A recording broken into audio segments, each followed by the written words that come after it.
السلام علیکم ناظرین، میں ہوں الوینا اور آپ دیکھ رہے ہیں پروگرام انسائیڈ دی نیوز۔ ناظرین، آج کے پروگرام میں ہم بات کریں گے اکانومک ایسپیکٹس کے حوالے سے، لیکن ساتھ ہی ساتھ ہم کچھ نیشنل ایکشن پلان کے حوالے سے بھی بات کریں گے، نظر ڈالیں گے کہ مدارس کے حوالے سے ایک بہت بڑی کنٹروورسی کریٹ کی گئی، پھر اس کو جو ہے کنٹروورشلی پیش بھی کیا گیا، اور اپوزیشن جماعتوں کا یہ کہنا ہے کہ نیشنل ایکشن پلان کے اوپر جو ہے ٹھیک سے عمل درآمد نہیں ہو رہا۔ لیکن سوال سب سے بڑا یہ ہے کہ آج سے پہلے جب نیشنل ایکشن پلان کا جو ہے اسٹارٹ اپ ہوا تھا، اس وقت سے لے کے اب تک کس طریقے سے ایگزیکیوشن ہوئی ہے، کس طریقے سے اس کی اسٹریٹجیز کو رکھا گیا ہے مد نظر۔ جو نیشنل ایکشن پلان ہے اس کی ملٹری کورٹس کے ایکسٹینشن کا بھی جو ہے 2 سال کا ٹینیور پیریڈ تھا، جس میں 4 سال کے عرصے میں اپروکسیمیٹلی 764 کیسز ہیں اس کو وائنڈ اپ کیا گیا تھا، جس میں سے 716 کیسز لسٹ کیے گئے تھے۔ تو 4 سال کے عرصے میں ملٹری کورٹس نے اتنا بڑا کام کیا، ساتھ ہی ساتھ بہت سارے پروویژنز کے اوپر بھی کام کیا گیا۔ مدارس کا ایک ایسا پروویژن کا پوائنٹ ہے نیشنل ایکشن پلان کا جس کے اوپر اب تک ڈبیٹ جاری ہے۔ آج ہم نے جو ایک ڈیولپمنٹ دیکھی اس میں یہ بتایا گیا کہ مدارس کو مین سٹریم میں لانے کا فیصلہ کیا گیا ہے۔ مدارس کی زیر جو نگرانی ہوگی وہ وزارت تعلیم کے انڈر ہوگی۔ اس کو خوش آئند بھی ہم کہہ سکتے ہیں، کیونکہ اگر سپرویژن اس کا ایجوکیشن ڈپارٹمنٹ کے تھرو ہوگا تو اس میں شاید اسٹریٹجیکلی تو اس کی جو اوور آل ایک اسٹرکچرل ویلیو ہے اس پر تو ابھی ہم نہیں ڈبیٹ کر سکتے، لیکن اوور آل اس کی جو ویجیلنس ہے وہ بھی اسٹرانگ ہو سکتی ہے، اس میں کچھ بہتری آ سکتی ہے۔ اس پر ہم آج کے پروگرام میں بات کریں گے، ساتھ ہی ساتھ ہم IMF کے حوالے سے بھی بات کریں گے۔ اکانومک پوائنٹ آف ویو سے پاکستان میں انفلیشن دن بدن بڑھتا جا رہا ہے، لیکن آج سے پہلے کون سے ایسے فیکٹرز تھے جس کا انفلیشن کا جو ہے ہم پر اب اثر پڑ رہا ہے۔ ساتھ ہی ساتھ اگر ہم کچھ پروسیڈنگز کی بات کریں تو نواز شریف کو جو ایک مرسی بیل ملی تھی 6 ہفتوں کی، وہ اب ختم ہو چکی ہے، لیکن اب وہ کہہ رہے ہیں کہ اگر اس میں توسیع نہ ہوئی تو جو نتائج ہوں گے وہ بہت زیادہ برے ہوں گے۔ تو سوال میں کروں گی فردر اپنے پینل سے کہ اب تک 6 ہفتے میں کیوں ان کی سرجریز نہیں ہوئی، 6 ہفتے میں کیوں ان کا جو ہے تمام تر پروسیجرز کمپلیٹ نہیں ہوئے، آخر کیوں وہ کہہ رہے ہیں بار بار کہ اب اگر دوبارہ توسیع نہیں ہوئی تو ریزلٹس بہت خراب ہو سکتے ہیں۔ میں اپنے پینل کو یہاں پہ انٹروڈیوس کرتی چلوں تو میرے ساتھ موجود ہے وقار شاہ صاحب MQM پاکستان سے، اور ہمارے ساتھ موجود ہیں منصور شیخ صاحب پاکستان تحریک انصاف سے، اور حنیف گوہر صاحب بھی ہمارے ساتھ موجود ہیں جو کہ بزنس مین ہیں اور اکانومک ایسپیکٹ سے بہت اچھا انالیسس دیتے ہیں۔ آپ سب کو پروگرام میں ویلکم کرتی ہوں۔ سر، سٹارٹ کروں گی آپ سے، کیا کہیں گے آپ مدارس کو ایجوکیشن ڈپارٹمنٹ کے انڈر لے کر آنا، ایک جو پروویژن ہے اس میں ڈیولپمنٹ ہم نے دیکھی، کیا کہیں گے اس پر؟ بسم اللہ الرحمن الرحیم۔ دیکھیں جی، سب سے پہلے تو میں مدارس کی طرف آنے سے پہلے یہ ضرور کہنا چاہوں گا کہ ہمارے اس پیارے ملک پاکستان میں جتنی بھی چیزیں ہیں، چاہے وہ ایجوکیشن ہے، ہیلتھ ہے یا دیگر ڈپارٹمنٹ ہیں، ان کا چیک اینڈ بیلنس ضرور ہونا چاہیے جی۔ اور ہمارے جو مدارس ان رجسٹرڈ ہیں اور ان مدارس میں اس بات کی بھی ہم بالکل اس پلیٹ فارم پہ یہ کہنا چاہیں گے کہ ان مدارس میں لاکھوں بچے جو پڑھتے ہیں، ان کی تعلیم، تربیت، لباس، کھانا، رہائش کا انتظام وہ مدارس کے پرائیویٹ لوگ ہی کرتے ہیں، اور بہت سارے غریب لوگ جو بچوں کو تعلیم نہیں دے سکتے یا روٹی نہیں دے سکتے، وہ بچوں کو مدارس میں لے جاتے ہیں۔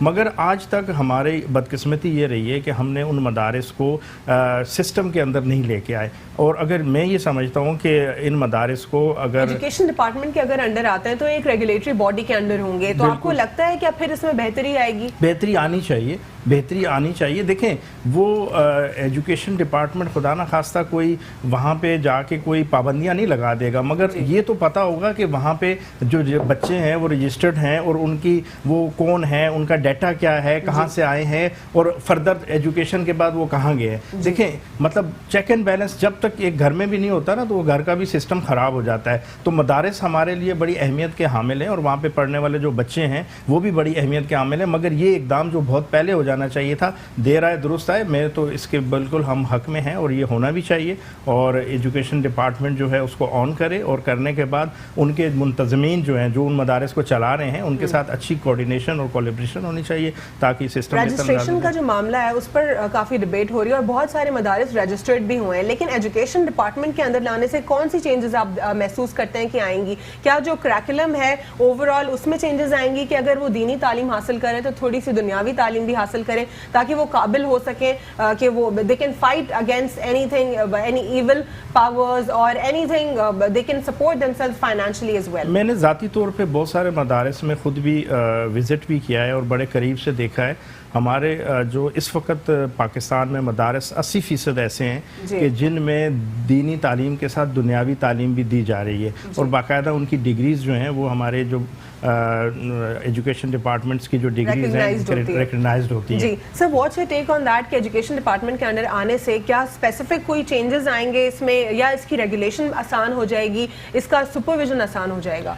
دیکھیں، جیسے شاہ صاحب نے کہا کہ موسٹلی وہاں پہ ایسے بچے بھیجے جاتے ہیں جن کا فائنینشیل مسئلہ ہے، جو یتیم کی طرح بیہیو کرتے ہیں، جو دوسرے درجے کے شہری جن کو پڑھا نہیں سکتے ہیں. یہ امپریشن دیا گیا ہے مدارس کا. اور جو غریب ہیں، عمران خان کا ویژن ہے کہ ایک پاکستان، قانون بھی سب کے لیے برابر، صحت بھی سب کے لیے برابر، تعلیم بھی سب کے لیے برابر. صرف ریگولیٹری سسٹم میں آنا نہیں ہے، ان کے جو ہے نا وہ وہی پڑھایا جائے گا. صرف دینی تعلیم نہیں ہوگی، جو دوسرے اسکولوں میں پڑھایا جاتا ہے وہ سبجیکٹس پڑھائے جائیں گے. اور ایک جو ہے نا ان میں آپ سمجھیں کہ وہ برابری آ جائے گی. وہ یہ نہیں کہلائے گا کہ جی یہ مدرسے کا شاگرد ہے، اور اس میں ایک ملک بڑی ترقی کی طرف جائے گا. اور مانیٹرنگ، ان کی ڈگریاں دنیا میں جیسے ہمارے دوسرے اداروں کی مانی جاتی ہیں وہ مانی جائیں گی. اور یہ آپ سمجھے کہ اسلامک جورسپروڈنس اگر میں آپ سے بات کروں تو جس طرح قرآن اور سنت کے بعد اگر کوئی چیز ہوتی ہے تو وہ اجتماع ہوتا ہے، اجتہاد ہوتا ہے، پھر اس کے اوپر جو ہے علماء بیٹھتے ہیں. یہ ساری جو اس قسم کی جو ایک پازیٹیو چیزیں کیا ان کو بھی ہم دیکھ سکتے ہیں؟ دیکھیں، مسلم جورسپروڈنس سے آپ سینٹرل سپیریئر سروسز میں بھی جاتے ہیں تو وہاں پہ بھی آپ کا سبجیکٹ ہوتا ہے، ٹھیک ہے نا. تو آپ جورسپروڈنس کے ساتھ ان کو سائنس بھی پڑھانا ضروری ہے، ان کو میتھمیٹکس بھی پڑھانا ضروری ہے، ان کو فزکس بھی پڑھانا ضروری ہے. جو دوسرے آپ کیا جو پرائیویٹ یا گورنمنٹ کے اسکولس ہیں ادھر اسلامیات نہیں پڑھائی جاتی ہے. ٹیچرز کا ایک نمبر آف ٹیچرز ہائر کرنے ہوں گے، ان کو ہائر کرنا ہوگا. ایگزیکٹلی اسٹینڈرڈ مینٹین کرنا پڑے گا اس میں. کیونکہ ان کی فائنینشیل کنڈیشن وہ نہیں ہے تو انشاءاللہ تعالیٰ گورنمنٹ شروع میں ایک اسپیشل پیکیج دے گی. کیونکہ برابری کے لانے کے لیے will take little time. تو پہلے تمام تر مدارس کو رجسٹرڈ کریں گے یا ڈائریکٹ یہ ریگولیشن لائیں گے کہ ان کو انڈر ایجوکیشن ڈپارٹمنٹ لائیں گے؟ دیکھیں، رجسٹریشن کا ٹائم دیا جائے گا اور اس میں ان کو ہونا پڑے گا. جو نہیں ہوگا وہ بند ہو جائے گا. جی، تو ظاہر ہے کہ ٹائم ایک دیا جائے گا نا، اس کے ساتھ ایک اسپیشل پیکیج دیں گے جو فائنینشیل سپورٹ. جیسے جو ہے نا آپ نے دیکھا نا کہ جیسے شاہ صاحب نے بتایا کہ پرائیویٹلی ارینجمنٹ ہوتا ہے، ایون جو ہے نا بورڈنگ لاجنگ سب. تو وہ اس کے لیے ہم انشاءاللہ اسپیشل پیکیج دیں گے اور اس میں ملک میں ایک بڑی تبدیلی آئے گی. لیکن اگر اسپیشل پیکج کی آپ بات کریں کہ اسپیشل پیکج جب آپ دیں گے تو پھر دوبارہ سے سوال یہ آتا ہے جو وہاں پہ جو ان کی ایڈمنسٹریشن ہوگی اس مدرسے کی یا تمام تر مدارس کی، جب وہ افورڈ ہی نہیں کر سکتے تو پھر وہ کیسے لے کے چلیں گے فردر آگے؟ بھی دیکھیں نا، پڑھائی اتنی مہنگی نہیں ہوتی ہے. جب گورنمنٹ کا سپورٹ ملے گا، پرائیویٹ کی ان کو ویسے ہی مل رہا ہے، ٹھیک ہے نا. ایک سسٹم میں آئیں گے، ایک برابری کے بنیاد میں آئیں گے. جب ایک دفعہ آ گئے نا تو جب آپ ایک برابری کے بنیاد پہ پھر آپ کی آنکھیں برابری سے دیکھتی ہیں، ٹھیک ہے نا. اس سسٹم سے نکل گئے. کتنا عرصہ لگے گا یہ چینج ہونے میں؟ not more than 1 year. اچھا، ہاں، کیونکہ دیکھیں نا ایک سسٹم میں لانے کے لیے جو نیا فائنینشیل ایئر ہوگا، جو نیا ایجوکیشن ابھی آپ امتحانات ہو رہے ہیں، اس کے بعد ہم ٹائم دیں گے کہ جی یہ ٹائم ہے اور آپ کو کروانا ہے. جی، اور جو نہیں کرائے گا دیکھیں ریاست کو ماننا پڑے گا. اور یہ سب کے بھلے کے لیے ہے، کوئی جبر نہیں ہے. ایجوکیشن سب کا حق ہے. جیسے ہم دیکھ رہے ہیں آپ کہ ہم صحت کارڈ دے رہے ہیں، ٹھیک ہے نا. جو غریب بیچارے اپنی صحت ڈاکٹروں کے پاس جا نہیں سکتے، افورڈ نہیں کر سکتے ہیں، کیونکہ اس ملک کی بدقسمتی ہے جس میں گورنمنٹ سروس دیتی ہے، جس کے اگینسٹ آپ سے ٹیکس کلیکٹ کرتی ہے، وہ ہوتا ہے ایجوکیشن، صحت اور بلدیاتی نظام میں، ٹھیک ہے نا. اس وقت تک حالت یہ رہی ہے کہ ان تینوں سیکٹرز کو اتنے پیچھے لایا گیا ہے. میں خود سرکاری اسکول کا پڑھا ہوا ہوں.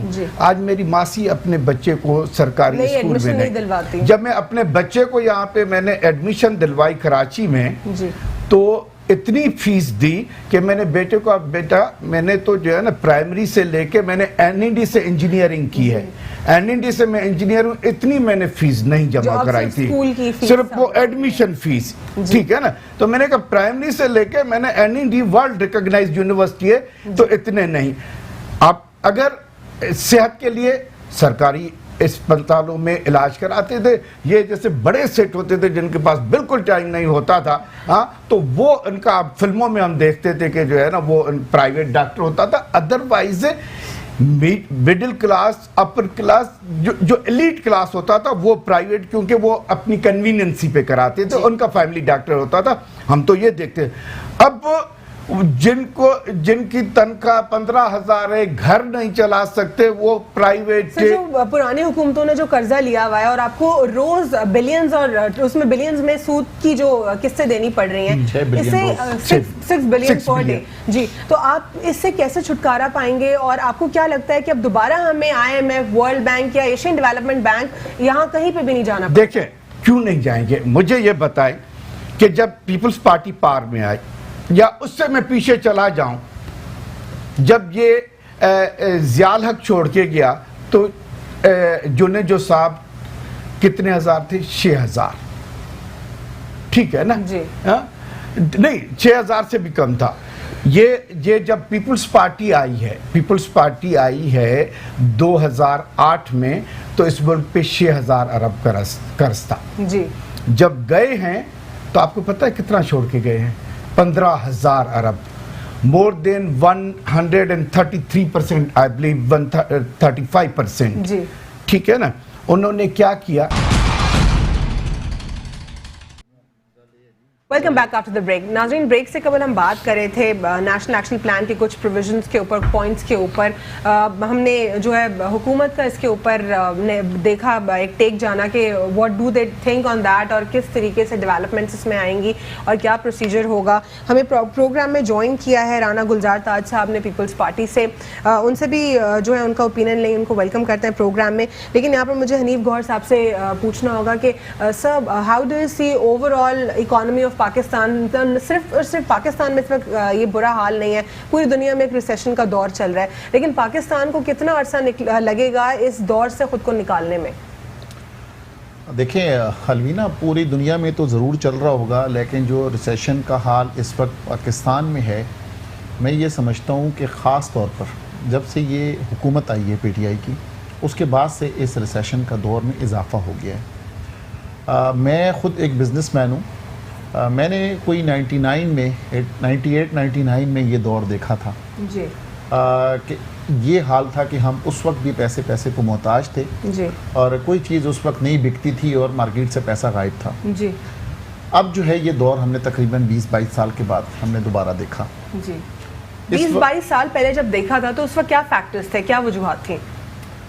فیکٹرز تو یہی ہوتے ہیں کہ غالباً یقیناً کہ پالیسیز کے فیکٹرز ہی ہمیشہ حکومتوں کے ہوتے ہیں, کہ جب پالیسیز, اب حکومتی پالیسیز کچھ بہتر انداز میں جب بنتی ہیں اور لوگوں کو جب ٹرسٹ ڈیولپ ہو جاتا ہے, تو وہ کنٹینیوشن چلتی ہے ملک کی بہتری کے لیے. میں یہ سمجھتا ہوں کہ آنے والی جب حکومت جو PTI کی آئی, اس میں کوئی شک نہیں ہے کہ لوگوں کی توقعات بہت زیادہ تھی اس حکومت سے, لیکن توقعات کے برعکس ساری چیزیں نظر آنا شروع ہوئیں. اس کی بیسک وجہ یہ ہے کہ انہوں نے جو سختیاں کرنا شروع کی اور جو تلوار اٹھائی پہلے دن, کہ ہم تمام, چاہے پولیٹیشنز ہیں, چاہے بیوروکریسی ہے, چاہے بزنس مین ہیں, ان تمام کے لیے ایک ہی قسم کی تلوار اٹھائی. تو اس سے کیا ہوا کہ تمام کے تمام لوگ سہم گئے, اور اس ملک سے جو سرمایہ کاری تھی وہ آنے کے بجائے سب غائب ہو گئی, یا لوگوں نے اسے منجمد کر کے اپنے پاس مختلف جگہوں پر سیف کر لیا.